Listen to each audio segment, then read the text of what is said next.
We dismantled our shared life with the precision of surgeons, dividing accounts, debating who kept the couch, and arranging the dog's new routine as though we were dissolving a failing partnership. Our words carried no warmth, just the sterile efficiency of business emails. One evening, she lingered in the doorway of the bedroom we once called ours and said quietly, "I'm not the villain here." I met her gaze and told her I knew, and I truly did.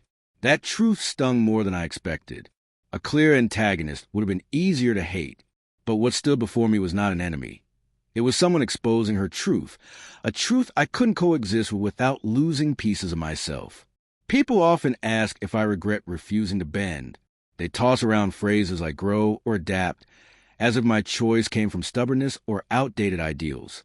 But I feel no regret, not from pride, not from judgment. I simply understand the framework of my own spirit. I know how the sound of a key scraping at 2:14 a.m. can unravel me. I know what I need to find peace in silence. My love, I've realized, is rooted in a foundation that cannot be shared if it begins to erode.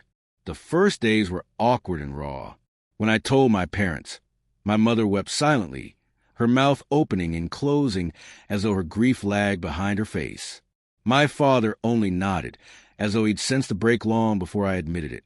Friends split neatly down the middle. Some vilified her, others applauded her courage. I turned away from both sides. I didn't want anger, and I didn't want pity. All I wanted was my life back, one where I didn't have to brace myself for the next notification or late-night return. Yet, amid the storm, kindness surfaced. My brother appeared with a pizza and paper plates, then sat beside me assembling a bookshelf without instructions.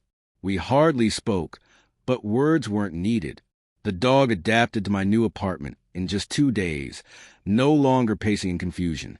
The barista downstairs learned my order by heart and once, as she handed me my cup, whispered, "It gets easier," as if offering me a folded promise hidden inside a napkin. One morning, I slept through the night for the first time in weeks, startled awake only by the rare stillness of genuine rest. Months later, Lena and I met in a coffee shop filled with the scent of cinnamon and cedar. She looked both familiar and new. She told me about a man who shared her love for hiking and fiery food. I told her about the pottery class I'd taken up, molding clay with hands that longed to create. Our exchange was gentle, carrying a quiet ache. As we parted, she said softly, "I'm sorry I couldn't be your forever." I answered, "And I'm sorry I couldn't be yours." Every word was true. Sometimes that's the only ending love allows, standing across from someone you still care for, realizing the roads ahead don't run parallel anymore. What I wish I had known sooner is this: you are never powerless. You cannot dictate their path, but you can choose your own. It feels like breaking your own bone, but it also feels like finally breaking the surface after being underwater too long. You are not rigid or outdated for protecting what your soul needs. Others will debate, gossip, pick sides. But when the house grows quiet at 2:14 a.m. and you hear the key turn in the lock, none of those voices matter. You realize you're in a story you can choose to step out of. You can say, "This page isn't mine." You can sign papers, pack boxes, move forward, delete most pictures but keep a few, and rebuild mornings without the sting of dread. There's a version of this tale where I drown in bitterness, or another where I preach one correct way to love. Neither fits. What matters is the quiet strength of choosing a hard path and walking at the end.